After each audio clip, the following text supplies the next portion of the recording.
Oh, hello. Let's go enjoy some warm November afternoon. A little later. So apparently it's already December. So I need to get some warm clothes. Now it's warmer. Now we can start with this episode of Developer News. Yes, you heard right. This time I also tried to include more news outside of the Windows developer ecosystem. I hope you like this adjusted format. Let's start. The Terminal team released a preview of Terminal Chat, an AI tool which helps you finding answers to your terminal related questions. To use it, you must have an API key for Azure OpenAI GPT 3.5 Turbo. Like Turbo Man!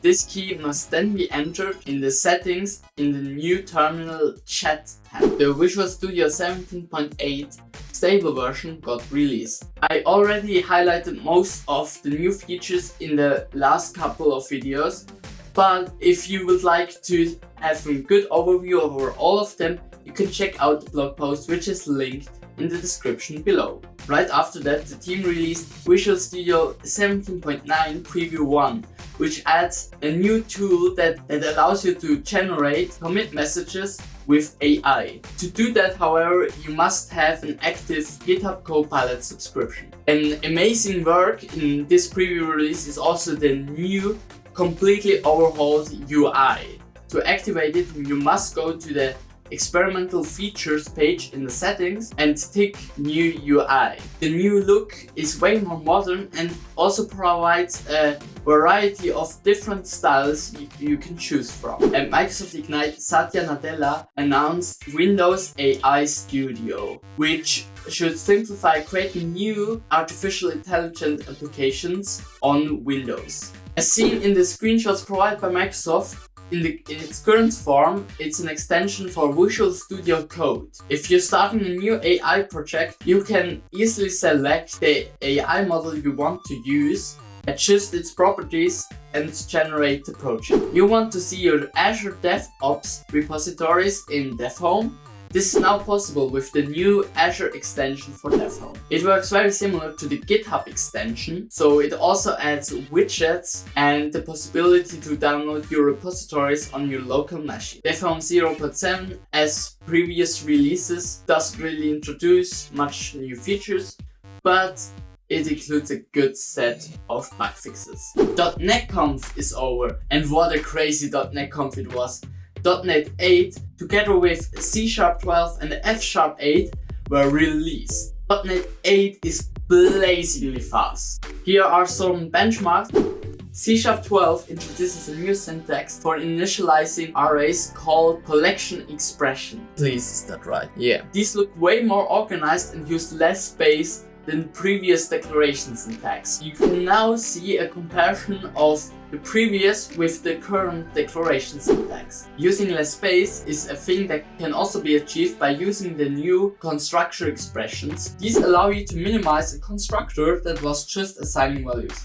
To use it, just put the arguments of the constructor after the class name and then assign the variables directly to these arguments.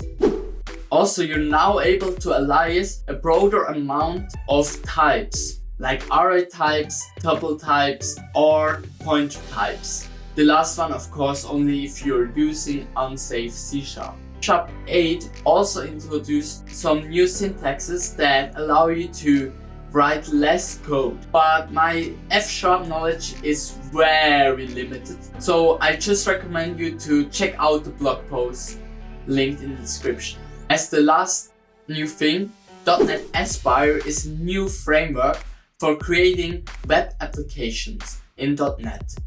Definitely check out their announcement post, which of course is also linked in the description. The Windows Subsystem for Linux team announced that they will add support for so-called WSL plugins. These plugins will be able to create a socket from the Windows application to a WSL app. I'm very curious what developers out there will do with this new possibility. Jetbrains announced a new IDE, WriterSide, an IDE specifically designed for writing documentation. implementation. It has features like live preview, docs pipeline integrations, or automatic docs creation. In addition, they also announced a complete rewrite of CLine. It's currently in beta and it's called CLine Nova. CLine Nova uses the same engine as Jetbrains ReSharper. This will help Jetbrains to streamline the development both of CLine and Jetbrains ReSharper. Also, it greatly improves the performance of CLine. Both CLine Nova and WriterSide can be downloaded from the Jetbrains toolbox app. GitHub.com now has support for multiple accounts. Just click on the menu and switch user, and then you will be able to switch between your connected accounts. The GitHub CLI now has Copilot support. You can use the gh-suggest command to get a suggestion for a specific command. And gh-explain allows you to explain a certain command from the CLI. GitHub Copilot Chat for Visual Studio is now in public beta. This tool allows you to ask code-specific questions to GitHub Copilot. For the Jetbrains IDE, this chat is currently in a closed beta. And now the last things that didn't really fit into the other categories. Nothing Chat was released and a few hours later already got removed from the Play Store. If you don't know, Nothing Chat aimed bringing iMessage support to Android. Well, they promised end-to-end encryption, but how security researchers very soon found out, it used HTTP and absolutely no encryption to send user data. This came to the already existing security concern that you have to give Nothing full access to your Apple account to use the app. But sending user data unencrypted basically forced Nothing to remove their app from the Play Store. The whole story is pretty crazy in my opinion. Something I missed in the last news, but something I consider very important, but which I missed in the last news, the WinUI free source code is now open source. This is pretty crazy. Projects like UI already benefited from getting insight into this source code. This is it. As always, if you have suggestions or if I forgot something, put it in the comments. Leave a like if you liked the video and consider to subscribe so you don't miss the next episode of Developer News. Bye! Oh Mann, oh Mann! Kann doch nicht wahr sein, ich bin nicht die einfachsten Sätze drin. Turbo Man! Das war gar nicht so schlecht. The current for... Was war das? Nein! Verdammt. Ich schwöre, ich raste hier noch komplett aus. Oh mein Gott. For creating... No, for initializing. What? No, that's wrong. No, it's right. I'm very...